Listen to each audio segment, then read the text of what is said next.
Right now, you're sitting somewhere, maybe on a couch, maybe on a train. Your phone is probably nearby. None of that should exist. Not the couch, not the train, not you. The truth is far stranger than anything you learned in school. And it starts with something that sounds impossible. Everything came from nothing, a not empty space, actual nothing, no time, no distance, no up or down. Then, 13.8 billion years ago, everything changed in a fraction of a second. Scientists call it the Big Bang, but that name is misleading. There was no bang.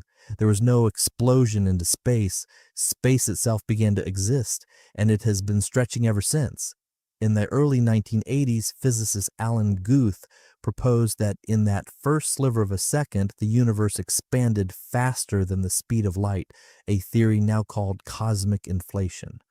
Why would anything expand faster than light itself? Because space was not moving through anything.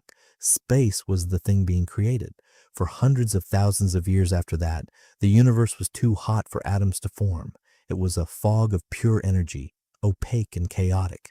Light could not travel freely because it kept bouncing off loose particles, the way headlights scatter uselessly in thick fog. Then slowly, the universe cooled. Electrons and protons finally combined into stable atoms. Light broke free for the first time in history. In 1992, astrophysicist George Smoot led a satellite mission called COBE that captured the faint afterglow of that exact moment, still visible today as a whisper of heat scattered across the sky.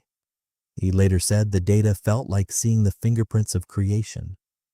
What could possibly leave a fingerprint that old? Gravity did.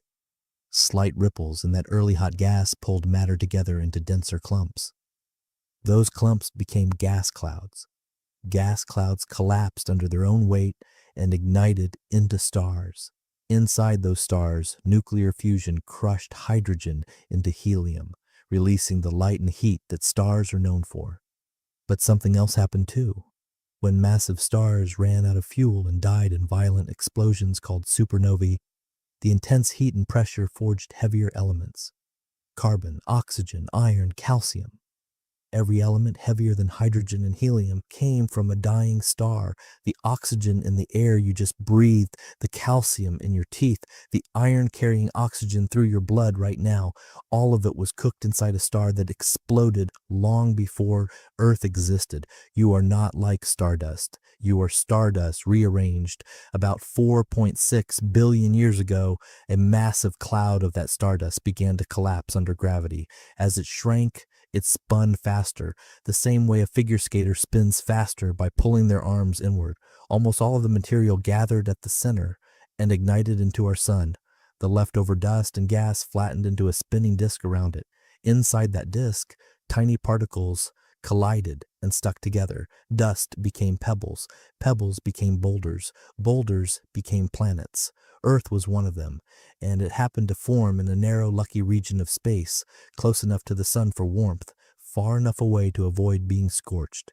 Scientists call it the habitable zone, a few million miles closer or farther, and none of the rest of the story happens. Early Earth looked nothing like the planet outside your window.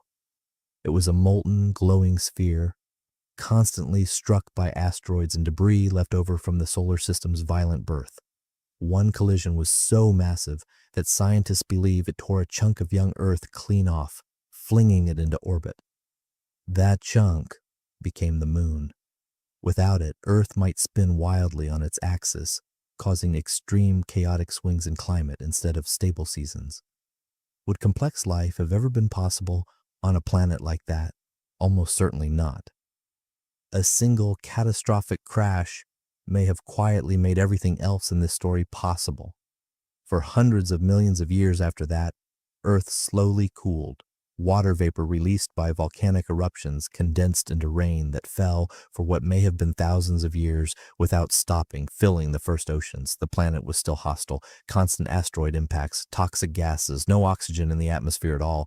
And yet, somewhere in those early oceans, something happened that scientists still cannot fully explain.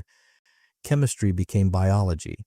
In 1953, a graduate student named Stanley Miller, working with chemist Harold Urey, ran a famous experiment. They filled a sealed glass system with water, methane, ammonia, and hydrogen meant to mimic early Earth's atmosphere, then zapped it with electricity to simulate lightning. Within days, the mixture had produced amino acids, the basic building blocks of proteins and by extension of life. It did not prove exactly how life began, but it proved something enormous. The raw ingredients for life could form on their own from nothing but simple chemistry and energy. No divine spark was required, just time, chemistry, and chance. Somewhere between 3.5 and 4 billion years ago, those raw ingredients organized into something that could do what no simple molecule had ever done before. It could copy itself. The first life on Earth was not a plant. It was not an animal. It was a single cell, invisible to any eye because no eyes existed yet, floating quietly in warm, mineral-rich water. For nearly 2 billion years, that was the most advanced thing on the entire planet. Just cells dividing, mutating, competing, surviving in near total silence.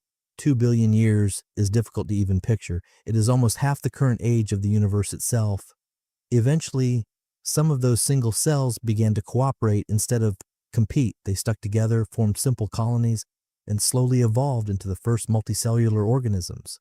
Then, around 541 million years ago, something extraordinary happened. Life exploded in complexity and diversity during a period scientists call the Cambrian explosion. Suddenly, the oceans filled with bizarre creatures unlike anything before them. Some had 5 eyes. Some had spiked armor. Some had claws mounted directly on their heads.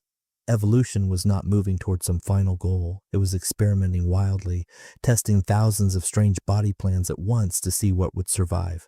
Most of those experiments failed and vanished forever. A few succeeded, and their descendants are still swimming, crawling, and walking on Earth today. So the next time you sit down somewhere on a couch, on a train, anywhere at all, remember what you actually are. Not a person who simply exists, a living continuation of stardust that cooled into rock, rock that filled with water, and water that somehow learned to copy itself, one impossible step at a time.